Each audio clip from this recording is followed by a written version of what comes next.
માનનીય સભ્યશ્રી અમિતભાઈ દ્વારા જે પ્રશ્ન પૂછ્યો છે એમ ખૂબ મહત્વનો છે. કુલ મળીને જે ટેકનોલોજી કેમેરાની બદલી છે એમનો જે ધ્યેય છે માનનીય અધ્યક્ષશ્રી, હું સમજી શકું છું કે ટેકનોલોજી બદલવાના કારણે શું ફાયદો આ જે રાજ્યોની બોર્ડરો છે એની ઉપર થાય છે. માનનીય અધ્યક્ષશ્રી, આવી અલગ અલગ રાજ્ય જોડે જોડાયેલી બોર્ડરો પર 441 જેટલા કેમેરા હમણાં ટેકનોલોજી બદલીને હાઈટેક ટેકનોલોજીના લગાડવામાં આવી રહ્યા છે, જેના માધ્યમથી માનનીય અધ્યક્ષશ્રી એ વિડીયોનું એનાલિટિક્સ, એ ત્રિનેત્ર અને આપણી જે કમાન્ડ એન્ડ કંટ્રોલ સેન્ટર જે જિલ્લામાં લાગતું હશે ત્યાં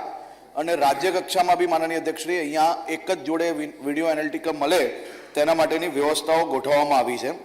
રિયલ ટાઈમ એલર્ટ માનનીય અધ્યક્ષશ્રી ખૂબ મહત્વનું છે, કારણ કે રાજ્યમાં કોઈ બી પ્રકારે માનનીય અધ્યક્ષશ્રી ખૂબ મોટી ઇન્ડસ્ટ્રીઝ જ્યારે હોય, ખૂબ મોટી સંખ્યામાં લોકો અહીંયા પોતાનું સપનું સાકાર કરવા માટે ગુજરાત રાજ્યમાં વસતા હોય માનનીય અધ્યક્ષશ્રી,